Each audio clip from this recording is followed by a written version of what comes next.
The most important thing I want to see in One Piece Season 3 is not bigger fights or more expensive effects. When I look at the screen, I want to truly see Luffy.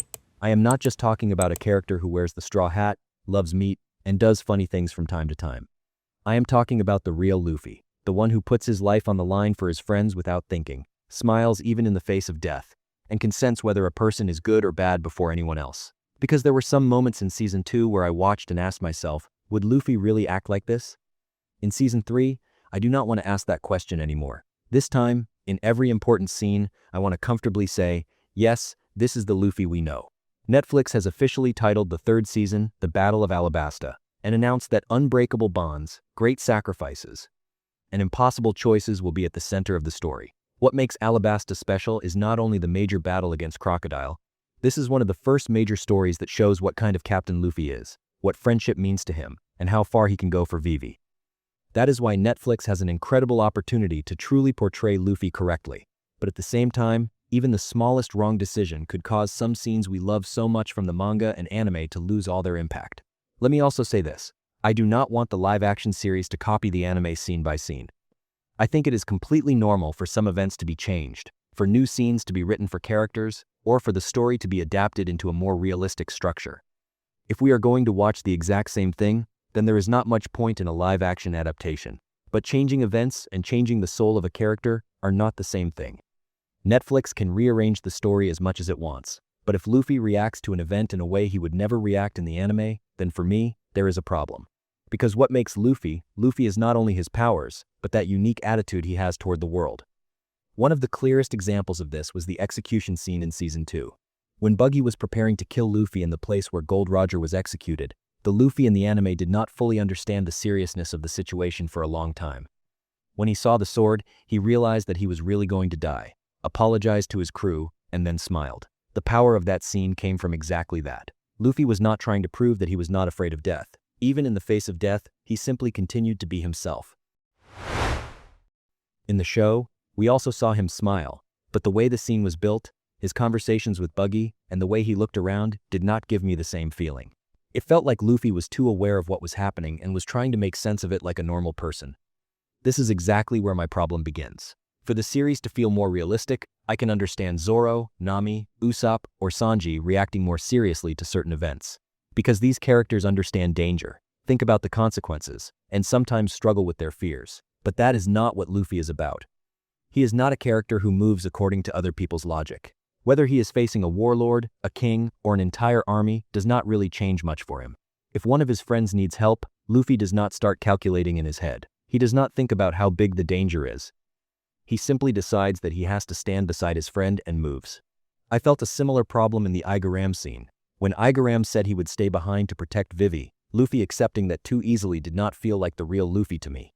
Because once Luffy understands that the person in front of him is a good person, and thinks that they are going to be killed unfairly, he is not the kind of character who can say, okay, you protect us, we are leaving. At the very least, he should not have accepted that decision so calmly and without questioning it. Maybe he would be forced to get Vivi out of there. Maybe he would not be able to stop Igaram's sacrifice, but his first instinct definitely should have been to stay behind and fight. Even if the outcome did not change, Luffy's reaction should have matched his character. In Chopper's story, what bothered me was not that the events were completely changed, it was that the emotional moments were not given enough room to breathe. In the anime, Luffy did not look at Chopper as a monster or some strange creature. From the moment he saw him, he accepted him exactly as he was and invited him to join the crew. Because Chopper had been rejected his entire life, Luffy's unconditional acceptance was incredibly important for him. Especially the scenes built around friendship, the pirate flag, and Hiroluke's dream made us strongly feel why Chopper wanted to go to sea with these people. In the show, we saw the foundation of this story, but some important moments passed so quickly that the emotional weight of Chopper becoming attached to Luffy and the crew did not fully reach me. I definitely do not want the same thing to happen to Vivi and Robin in Season 3. Because in Alabasta, there are much bigger and much more important moments that explain Luffy's character. These scenes are not just events that move the story from one point to another. They are scenes that show why Luffy can touch people so easily.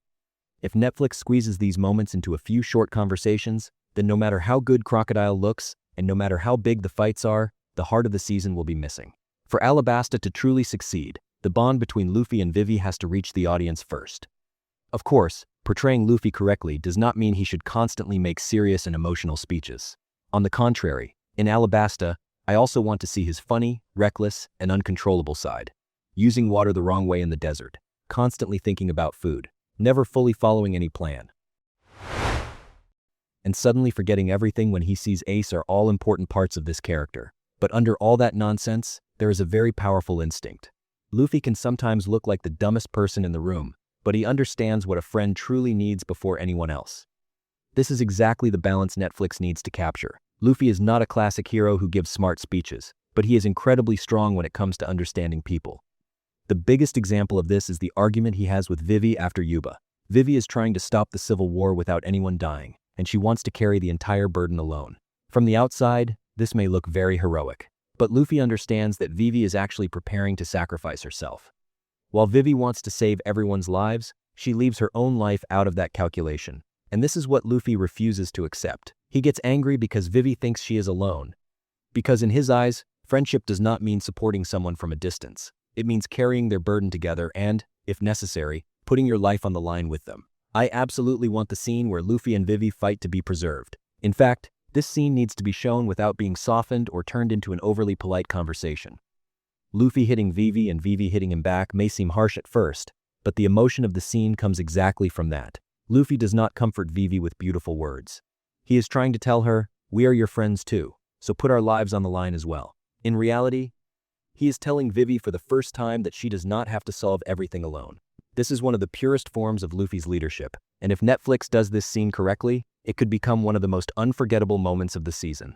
This is where Luffy's difference from the others becomes clear. He does not understand Alabasta's political structure, he does not know all the rebels' plans, and he does not create a detailed strategy to save the country. But he sees very clearly that Crocodile is at the center of the problem. While everyone is thinking about how to stop the war, Luffy wants to go directly to the person who started it. This may mean he thinks simply, but Luffy's simplicity is often the shortest path to the truth. In Season 3, instead of turning him into a leader who seriously talks through long planning meetings, we need to see Luffy as the person who senses the real enemy in the middle of the chaos. The scene where Crocodile captures Vivi and Luffy puts himself in her place is also very important. Luffy does not need a long heroic speech here. Saving Vivi, telling his friends to take her and keep going, and staying behind in front of Crocodile already says everything. On top of that, the person in front of him is not an ordinary enemy, but one of the 7 warlords of the sea. Even if Luffy knows how dangerous that is, he should not back down. Because in that moment, what matters to him is not being sure he can defeat Crocodile. It is making sure Vivi can keep moving forward. The first fight against Crocodile needs to truly make us feel Luffy's first major defeat. They can show how superior Crocodile is here without making Luffy look cowardly or hesitant. Luffy should attack with everything he has, hold nothing back, and still be unable to touch Crocodile. Then, when Crocodile defeats him and leaves him to die in the desert, we should think for the first time that Luffy may have really met an enemy he cannot overcome. This defeat should not break Luffy's spirit. On the contrary, it should lay the foundation for the next return that shows how stubborn he really is.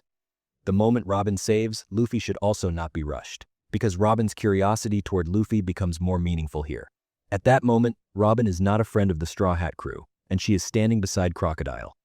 Even so, Luffy putting his life in danger for Vivi without thinking begins to change something in her. Robin being affected by Luffy should not happen through one big speech, but by watching his actions. Without even realizing it, Luffy should start breaking down the wall Robin has built against people for years. If this relationship is built correctly, Robin's decision at the end of the season will become much stronger. Luffy returning to face Crocodile again after his first defeat is also one of the most important points that explains his character. A normal person, after barely surviving death, would approach the same enemy more cautiously. Luffy, however, thinks about how he can defeat Crocodile, realizes that water neutralizes his power, and attacks again in his own ridiculous way. Here, comedy and seriousness need to work together. The water Luffy scenes can be funny, but his determination to stop Crocodile must never turn into a joke. No matter how many times Luffy is defeated, he has to make us believe that he will get back up. In the final fight, we should feel that Luffy is now protecting not only Vivi, but the entire country she loves. While Crocodile talks about power, status, and control, Luffy should not care about any of it. For him, Crocodile's title and his massive plan do not matter. This man made his friend cry, and that is the only thing Luffy needs to know. Even if Luffy is poisoned, loses blood, and falls down again, he should get back up. Because his determination does not come from logic. It comes from the promise he made and the loyalty he feels toward his friend. And that is exactly what Crocodile cannot understand, and what makes Luffy so dangerous. The scenes where Vivi tries to make the fighting people hear her voice should also be at the emotional center of the season. Vivi screaming and still not being heard, watching her country fall apart in front of her eyes, and still refusing to give up is truly heavy. Luffy should not solve every problem alone, but he should remove the obstacles standing in the way so Vivi's voice can reach people. Defeating Crocodile may be his job, but the person who stops the war should be Vivi. This way, Luffy does not turn into a classic savior who takes the story away from Vivi. He becomes the person who opens the path so his friend can save her own country. In the final scenes with Robin, Luffy's behavior should not be changed either. Robin thinks she has not found the answer she has been searching for years, and she accepts dying inside the collapsing tomb. Even though Luffy does not fully understand why she wants to die, he does not leave her there, because in Luffy's eyes, a person giving up on living is not something he can accept. When Robin tells him she wants to die, Luffy does not make a long psychological analysis. He simply saves her. Later, when Robin comes to the ship and asks him to let her join the crew, Luffy should accept her almost without thinking. The others may be suspicious, but Luffy should instinctively understand that Robin is not a real threat. And of course, at the end of the season, there is that unforgettable farewell scene with Vivi. The crew raising the marks on their arms and silently answering Vivi is not only a beautiful image, it is the meaning of the entire Alabasta story. Luffy and the others may not be able to stay beside her, but that does not mean the bond between them has ended. Netflix absolutely should not rush this scene. The music, acting, and silence need to work together, and the audience needs to feel the weight of that goodbye. I also want to say this. My criticism is not aimed at Iñaki Godoy. I think he really loves Luffy and truly carries the character's energy. I only want the script to give him scenes where he can play a more authentic Luffy. In short, I do not want a perfect anime copy in Season 3. I want a Luffy who has not lost his soul. I want to see the Luffy who smiles in the face of death, who does not easily run away and leave a good person behind, who shares his friends' burdens with them, and who gets back up no matter how many times he is defeated. So what do you think about Luffy in Season 2? Did the execution and Igaram scenes bother you too? Which Luffy scene in Alabasta do you absolutely want to be preserved? Definitely share your thoughts in the comments. Do not forget to like the video and subscribe to the channel for more One Piece videos like this. See you in the next video.